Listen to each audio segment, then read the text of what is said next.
Hi guys, welcome back to my channel.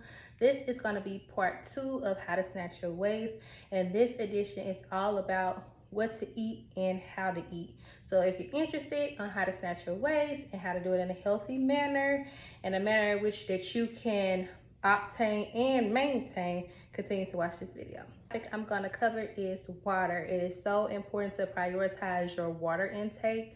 On average, a lot of people say you should be drinking 1 ounce per pound of however much you weigh. That's how much water you should be taking. But you have to be mindful about drinking too much water and canceling out your electrolytes. So for me, I try to stick to 100 ounces of water. Do whatever works best for you. But from a medical professional standpoint, I recommend anywhere from 80 to 150 ounces of water per day. Me personally, I would not exceed over 150 ounces per water a day, no matter how much I weigh.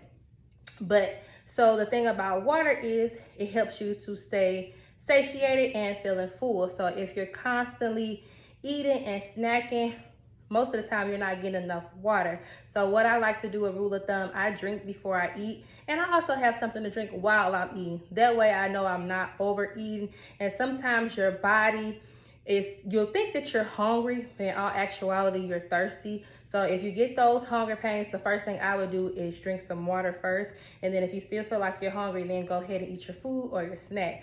But prioritizing water is very important, so keep that in mind. Like I said, rule of thumb, I try to do 100 ounces. I stick with 100 ounces of water per day. If I get less than that, that's fine. But for the most part, that's my overall goal for my water intake. Next topic is intermittent fasting. And I know this has been around for years and years and years. It sounds like something that is difficult to do, but it's really not difficult. So I'm gonna tell you the trick to intermittent fasting.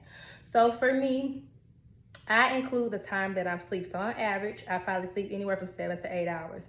When I wake up, I do my daily routine, I do my stretching, my meditation, have my energy drink, and then I go work out. By the time I'm done doing all of those things, I'll say roughly probably like 3 hours has passed. So 8, 9, 10, 11. That's already 11 hours. So by the time I come home, I shower. If I'm doing a home workout, by the time I shower and get my, my skincare routine and stuff done, it's anywhere from 12 to 13 hours has already passed. So for me, I fast anywhere from 12 to 14 hours a day. So that's an easy trick for me. I would recommend you getting your sleep and you continue your fast after you wake up. That's the easiest way to prolong your fasting time. Of course, this is not going to be easy if you're somebody that's not used to intermittent fasting. So be kind to yourself and just add time as you go along. If you include your sleep hours in your fasting time, okay, you wake up, don't eat for the first 2 hours. And you could kind of build on top of that to whatever amount of hours you feel comfortable with.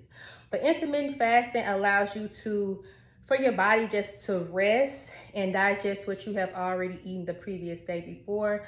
A lot of the times we think that we're hungry, but you just kind of gotta push yourself past that point. And then feeling hungry is not something bad. You don't always have to feel full all the time. And that was something that I struggled with as well. So if you're thinking about doing intermittent fasting, just build your way up. Don't try to come and do it like 16 hours out the gate if this is something new to you. Kind of just build on top of it and get your body more comfortable with it and then go from there.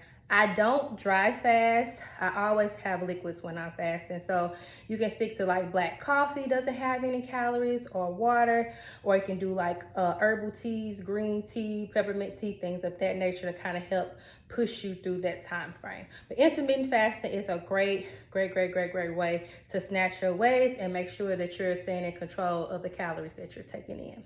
Next, you want to pay attention to the sauces, the condiments, and the cooking oils that you use. Now, a lot of the times you track your calories, you're not really thinking too much about the condiments that you're using or the seasonings or the sauces, but those can be the sneaky calories that make you overeat and go above your daily caloric intake.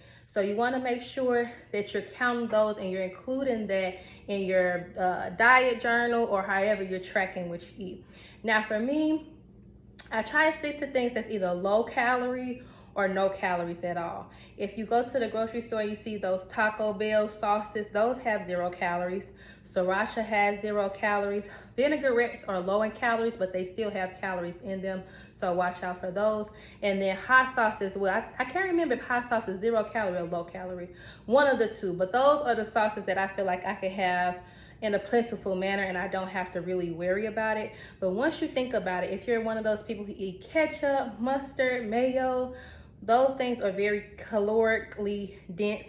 Also, dressings like ranch dressing, those creamy dressings are high in calories. If you ever look at the back of it and look at the serving size, it'd be like a tablespoon is 100 calories. Now you think about how much dressing you put on a salad. Nobody is ever really using a tablespoon of dressing. So you have to be mindful about what you're putting on top of your food.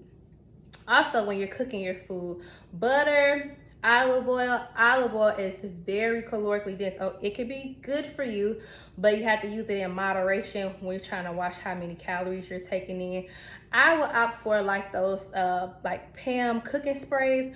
Those are very low in calories and you don't have to really too much worry about that push you over your calorie intake for the day. So just be mindful about the condiments that you're using, how much of it. And if you do absolutely need to use it, stick to the serving size. This is a good way to make sure that you're tracking your calories and everything is accurate.